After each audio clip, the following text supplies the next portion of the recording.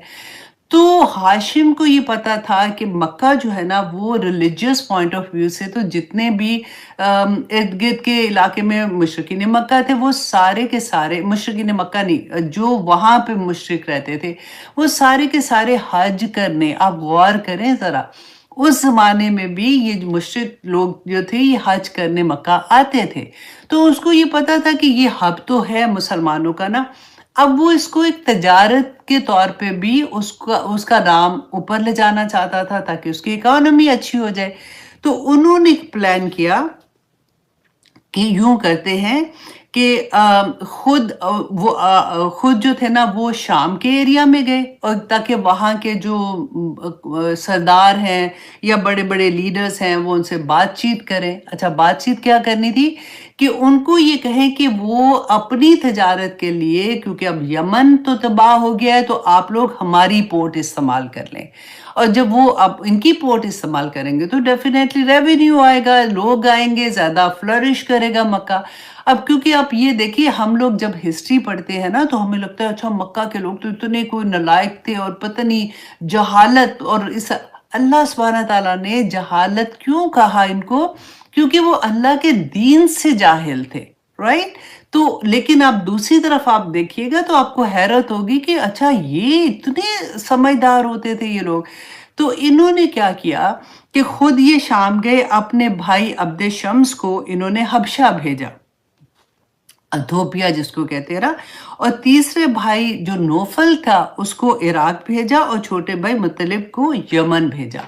اب یہ چاروں بھائیوں کو انہوں نے بھیجا کہ جا کے وہاں کے جو بڑے لوگ ہیں ان سے بات کرو، اور ان کو اس بات پہ لے کے آؤ کہ ایگریمنٹ کر کے آؤ کہ وہ ہماری پورٹ استعمال کریں.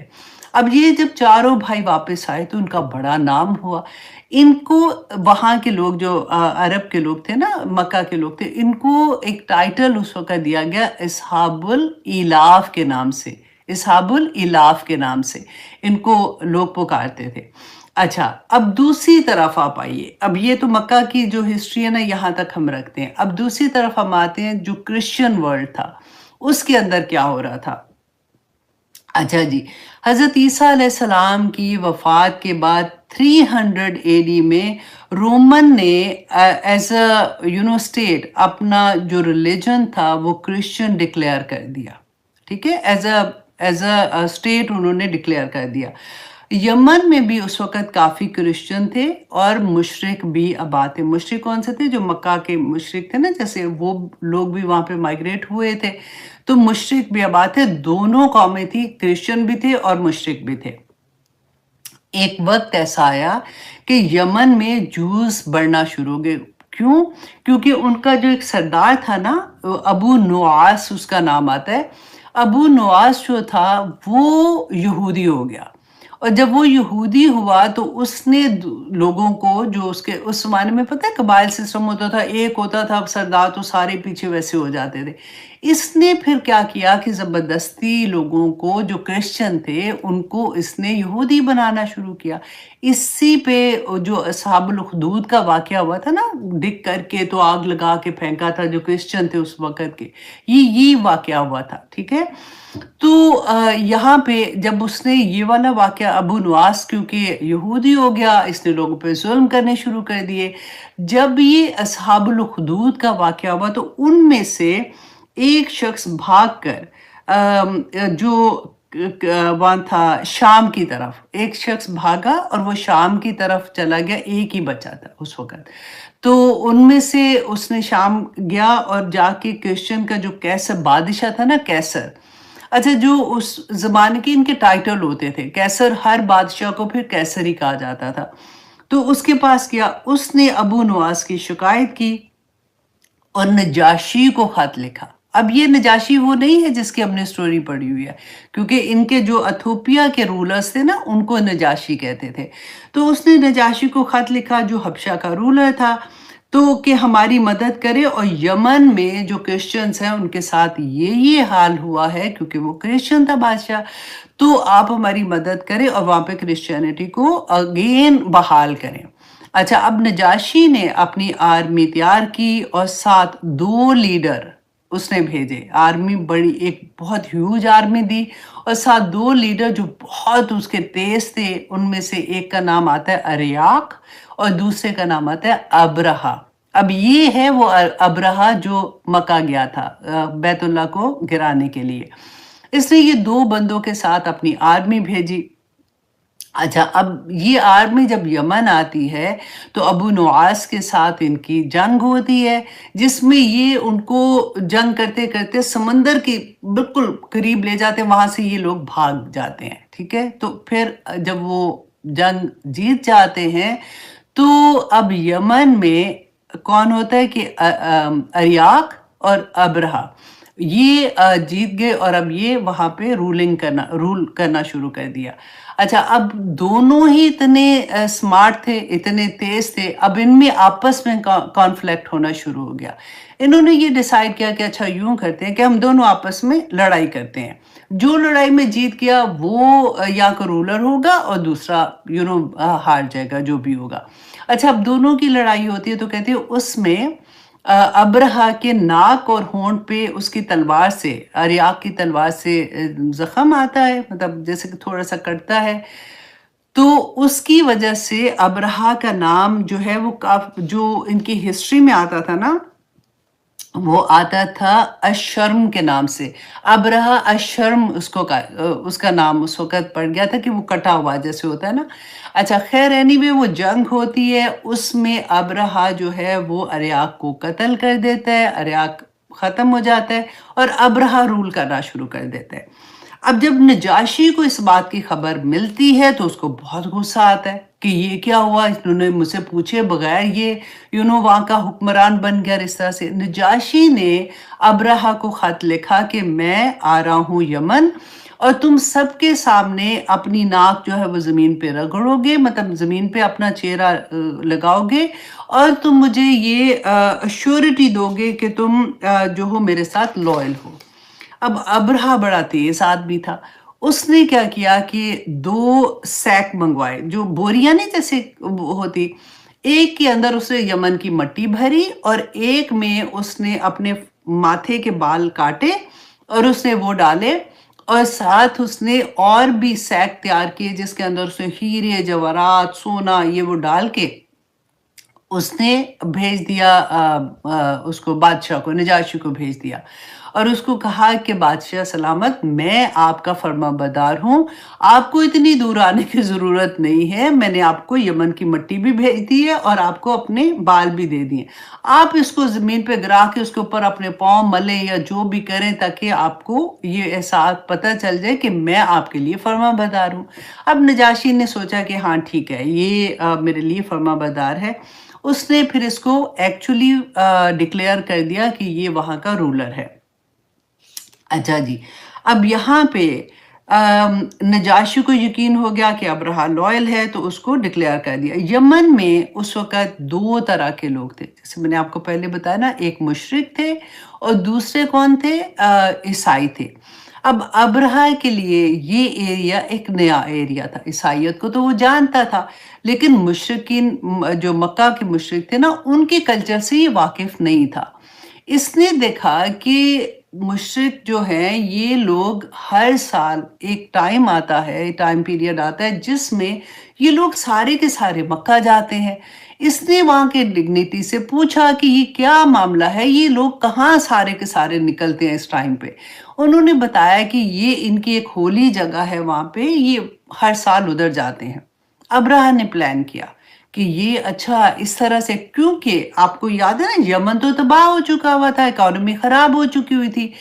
اب ابراہ نے پلان کیا کہ میں اس کی اکانومی کو بہتر کرنے کے لیے کیا کرتا ہوں کہ میں ایک چرچ بناتا ہوں، اور ہیوج چرچ بناتا ہوں، اور جتنے بھی کرسچنس ہیں میں ان کو یہ کہوں گا، وہ امپریس ہو جائیں گے دیکھ کے، تو ان کو کہیں گے کہ وہ بھی اسی طرح سے ہر سال ادھر آیا کریں گے، اس سے ہماری اکانومی بوسٹ کر جائے گی۔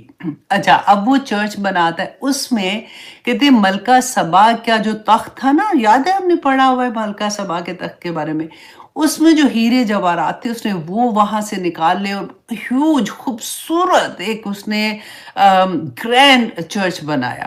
اب چرچ بنا کے اس نے اناؤنس کیا کہ جو عیسائی ہیں سارے وہ ہر سال اس طرح سے آیا کریں۔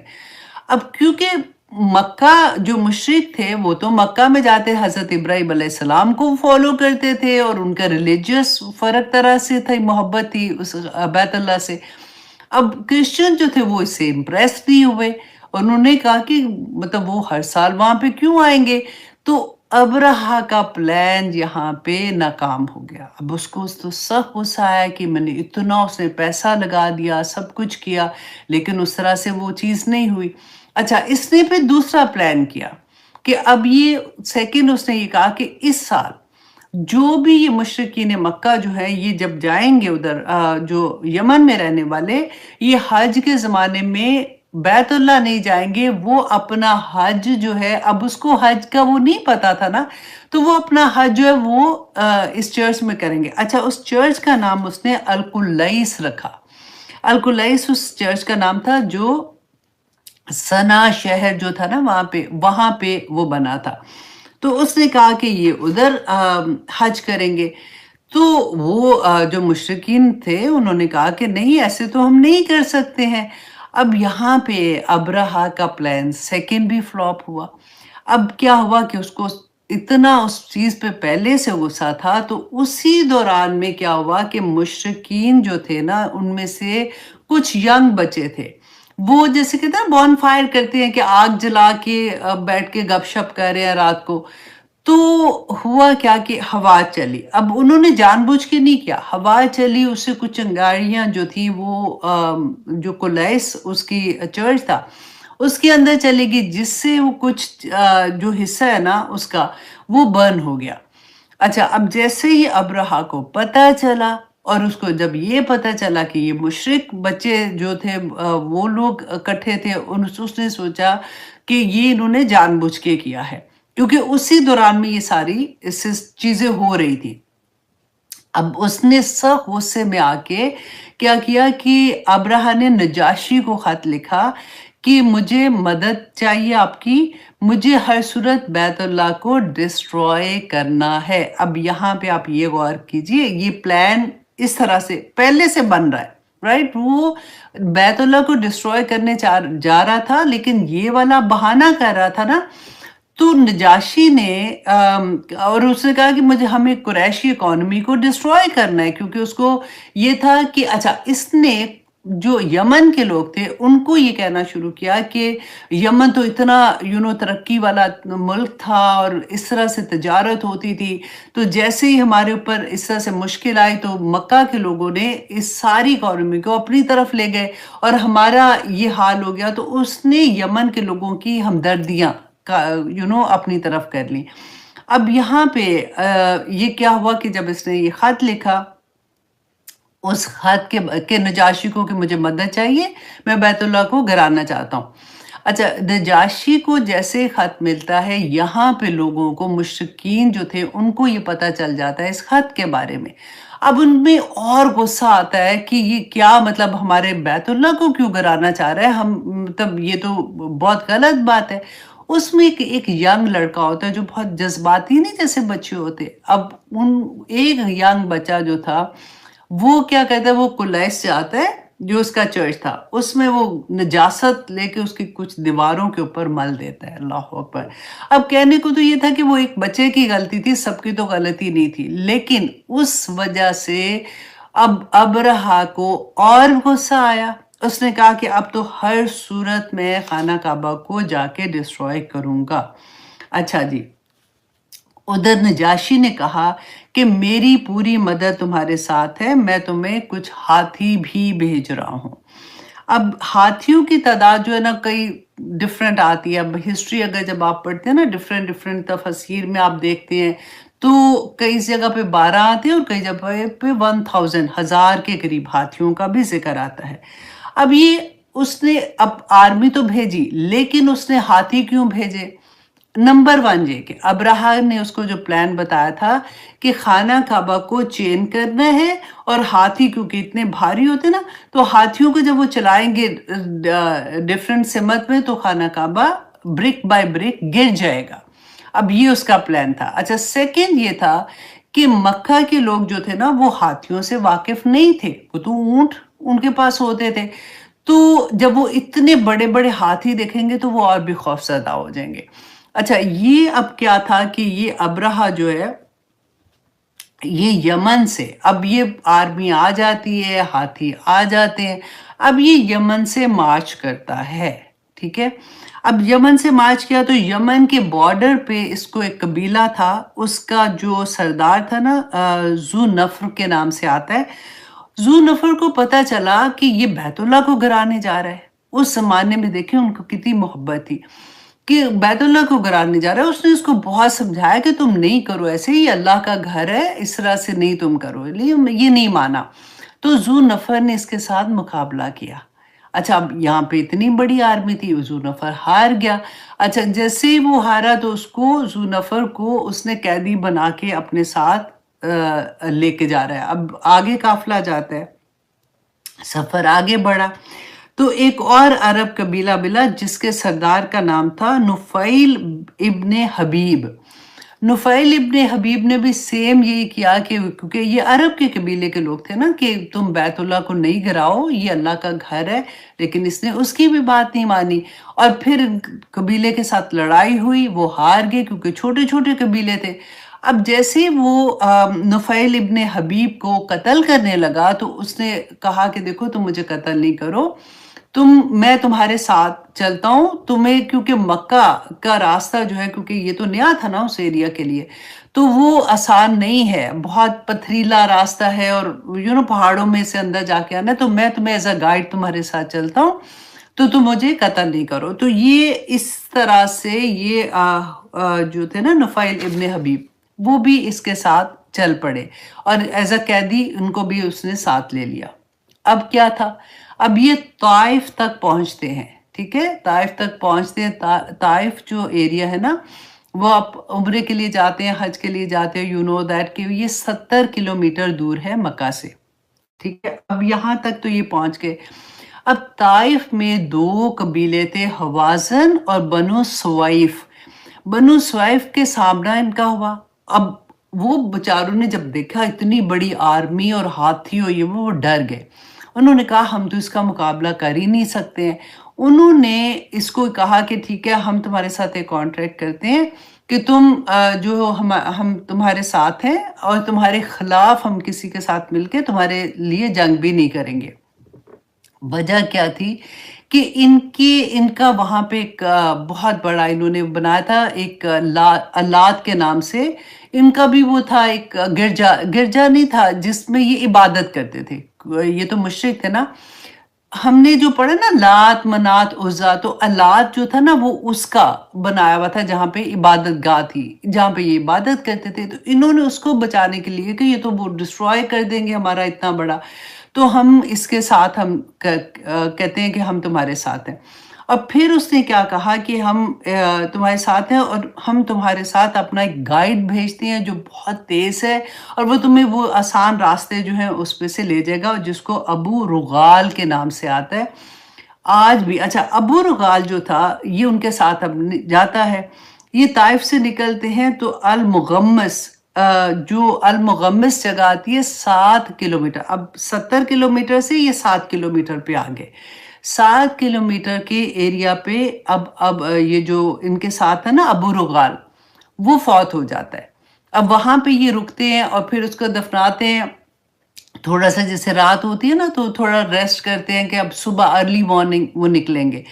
اچھا، یہاں پہ یہ وہ جگہ ہے جہاں پہ رسول اللہ صلی اللہ علیہ وسلم جب حج کے لیے نکلے تھے نا تو وہ تیزی سے وہاں سے نکلے تھے، اور اس زمانے سے لے کے آج تک بھی جب اس کے ابو رغال کی قبر کے پاس سے گزرتے ہیں نا لوگ تو اس کو پتھر سٹون کرتے ہیں، پتھر مارتے ہیں لوگوں نے اس زمانے سے کہ اس نے بیت اللہ کے اگینسٹ جا کے ان کا ساتھ دیا تھا، جو ابرہہ کا ساتھ دیا تھا۔ اچھا، اب اس مقام پر یہ ابو رغال جو ہے وہ فوت ہو جاتا ہے۔ اچھا، یہ جب رکتے تھے نا قافلے، اس زمانے میں کیا ہوتا تھا کہ ٹینٹ لگا دیتے تھے اور سارے قافلے وہاں پہ رکتے تھے، اور جو بادشاہ ہوتا تھا، سردار ہوتا تھا، اس کا ٹینٹ تھوڑا ڈفرینٹ ہوتا تھا۔ اسی طرح سے ایک تخت چھوٹا سا وہ ساتھ لے کے آتے تھے، وہی چیز کریٹ کرتے تھے کہ یہ بادشاہ کا ٹینٹ ہے۔ تو اس طرح سے اچھا، یہ جو تھا ابرہہ، اس مقام پہ وہ یہ دیکھتا ہے کہ اس کو دور سے نا اونٹ نظر آتے ہیں، اور اونٹ بھی اس کو، کیونکہ مکہ کے لوگ جو تھے وہ تو ایسی وادی تھی نا، پتھریلی تھی، تو چرانے کے لیے وہ تھوڑی آگے وادیوں پہ بھیجتے تھے اپنے اونٹوں کو چرانے کے لیے۔ اب ابرہہ نے جب اونٹوں کو دیکھا تو اس نے اپنی آرمی کے کچھ لوگوں کو کہا کہ تم لوگ جاؤ اور جا کے یہ جو اونٹ ہے نا ان کو پکڑ کے لے آؤ۔ اب جب وہ گئے تو وہاں پہ 200 اونٹ وہ ہانک کے اپنے ساتھ لے آئے۔ اب یہ جو 200 اونٹ تھے نا، یہ پتہ ہے کس کے تھے؟ رسول اللہ صلی اللہ علیہ وسلم کے جو دادا تھے نا، عبد المطلب، جن کو ان کے دو طرح سے مطلب بھی پڑھا جاتا ہے، مطلب بھی پڑھا جاتا ہے۔ اچھا، ان کے وہ اونٹ تھے، اب وہ ہانک کے لے آئے۔ اچھا، اب کیا ہوا؟ اب وہاں سے جیسے وہ ہانک کے لے آتے ہیں، عبد المطلب کو یہ اس کی خبر پہنچ جاتی ہے۔ اب ابرہہ جو تھا، آپ سٹوری سن رہے ہیں نا کہ سو تو نہیں گئے؟ میں بولی جا رہی ہوں۔ چلو خیر ہے، انشاءاللہ آئی ہوپ آپ لوگ انجوائے کر رہے ہوں گے، آپ لوگوں کو یاد رہے گا انشاءاللہ۔ آپ کو مزہ آ رہا ہے؟ جی جی جی، اب جاگ رہے ہیں، ٹھیک ہے۔ ٹھیک ہے، یا الحمدللہ، ٹھیک ہے، الحمدللہ، ٹھیک ہے جی، چلے پھر سٹارٹ ہو جاتے ہیں پھر سے۔ اللہ اکبر۔ اچھا جی، اب یہاں پہ کیا تھا کہ ابرہہ کو کیونکہ عربی زبان نہیں آتی تھی تو اس نے اب اوکے ٹھیک ہے، مجھے پتہ چل گیا۔ اب آپ سٹوری سنیں، لکھے مت۔ اچھا، ابرہہ کو کیونکہ عربی نہیں آتی تھی، اس نے اپنا ایک بندہ جو ہے جس کو عربی آتی تھی، اپنا نمائندہ مکہ بھیجا اور کہا کہ ان کو جا کے کہو کہ میری تمہارے ساتھ کوئی دشمنی نہیں ہے، ہم تمہارے ساتھ جنگ کرنے نہیں آئے، تم لوگ یہاں سے نکل جاؤ، پہاڑوں پہ نکل جاؤ، کچھ بھی کرو، لیکن ہم خانہ کعبہ کو گرانے آئے ہیں، ہم اپنا کام کر کے چلے جائیں گے، تمہیں ہم کچھ نہیں کہیں گے۔ اچھا، اب وہ جو گائیڈ ہے نا، سوری گائیڈ نہیں، نمائندہ آتا ہے، تو ابو مطلب جو تھے وہ تو سردار تھے، ان کو آ کے ملتا ہے، ان کو آ کے بتاتا ہے اس طرح سے۔ اب وہ کیا کہتے ہیں؟ وہ کہتے ہیں کہ اچھا، ان کو پتہ تو لگ جاتا ہے کہ یہ تو اتنی بڑی آرمی آئی ہے، تو وہ اس کو یہ کہتے ہیں کہ دیکھو، تم اس کو کہہ دو جا کے کہ ہم تمہیں کچھ نہیں کہنے والے، ہم پہاڑوں پہ چلے جائیں گے، لیکن تم جو ہمارے اونٹ تم نے میرے 200 لیا نا، تم مجھے وہ واپس کر دو۔ اب جو نمائندہ تھا نا وہ بڑا حیران ہوا کہ یہ تو اپنے اونٹوں کے پیچھے لگ گئے، انہوں نے تو خانہ کعبہ کی کوئی بات نہیں کی۔ اس نے کہا کہ اچھا، تو آپ میرے ساتھ چلو، آپ خود ہی جا کے، کیونکہ پاس ہی تو ہے جگہ، آپ وہاں پہ جا کے ان سے خود ہی بات کر لو۔